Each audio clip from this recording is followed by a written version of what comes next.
कि फुआ लाजो न लगे लम्बा चलिया फुआ लाजो न लगे लम्बा चलिया फुआ भी सब पया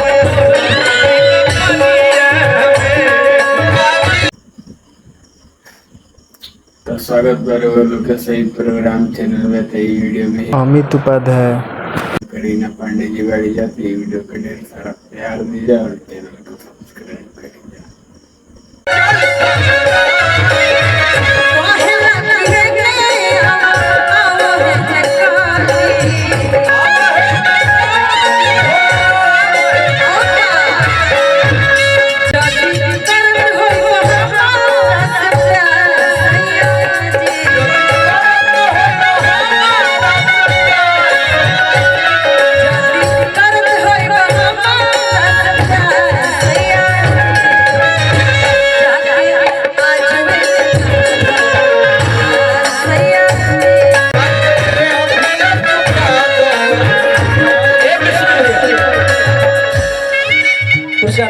अब हम का कहब जौन गइले रही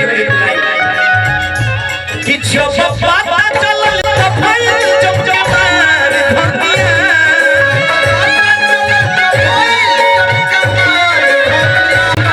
जब पता चलल त भइल जमजमार धनिया रोटी में टोकियो सुहाग धनिया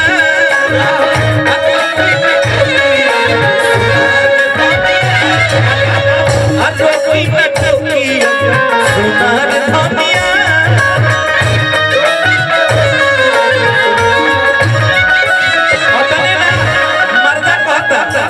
अरे असमार जिदिया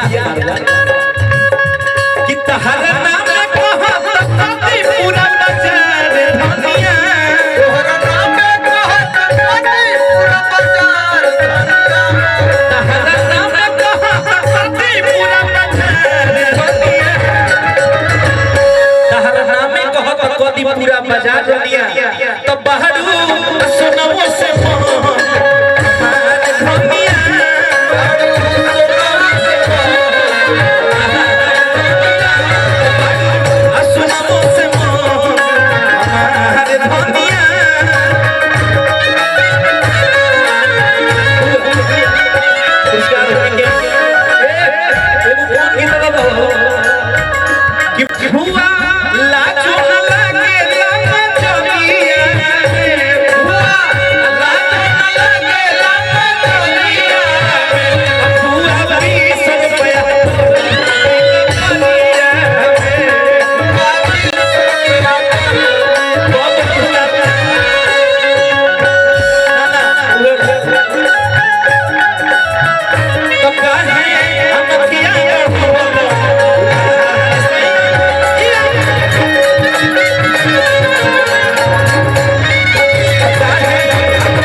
जोरदार ताली बजा के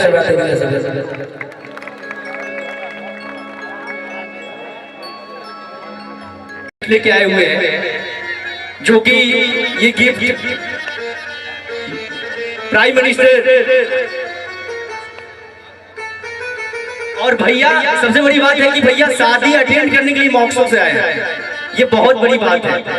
तो एक बार आप लोग के लिए जोरदार ताली हो जाए। और वहां से देखिए गिफ्ट का कोई मोल नहीं होता है।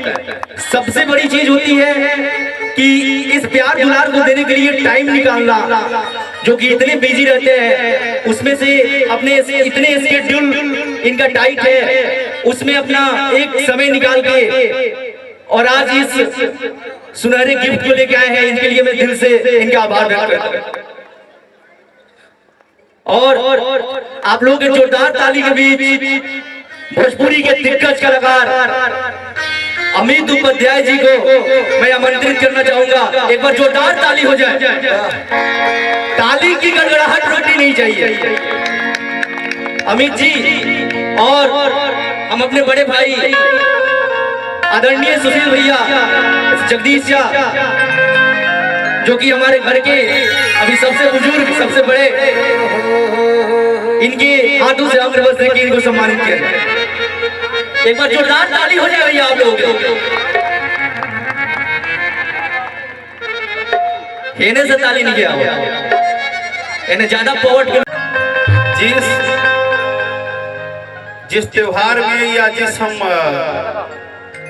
जनेऊ के कार्यक्रम में आए हैं, आपको एक बात जान के चकित हो गया कि जिस भाई के लिए आए हैं सिर्फ एक दिन का आने और जाने का मुंबई का इतना ही टिकट हुआ है, और ये इसको पता है, करीना को।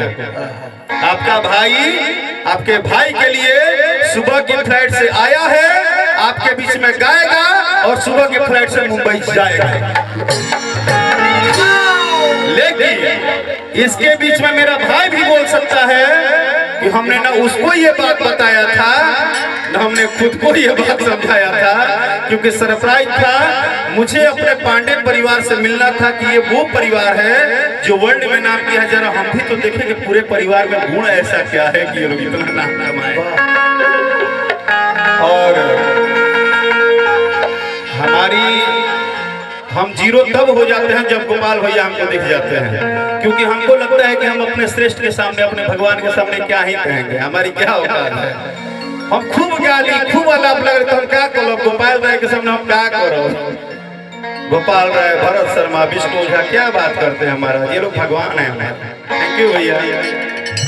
और आप मुझे बहुत प्यार करते हैं। पगला बैठा है भाई अजीत, पूरा बीटा हिलाता है ये। आपके कहने पर राकेश को बुलाया और क्या माहौल हुआ।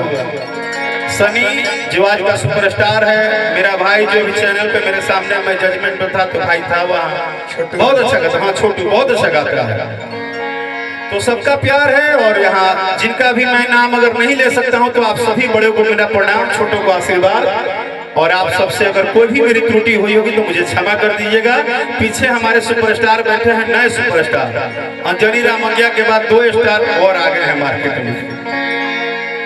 अच्छा एक बात छोटा सा हमको पूछना है, अगर बोलिएगा हाँ तो ठीक है, नहीं तो कोई बात नहीं। हम चाहते हैं कि अगर आप राकेश मिश्रा को सुनना चाहते हैं तो 5 मिनट एक गणेश जी का भजन हम गा दें क्या, अगर आपकी इच्छा हो। तनी हाँ कह के बोला यार, जोर से बोला।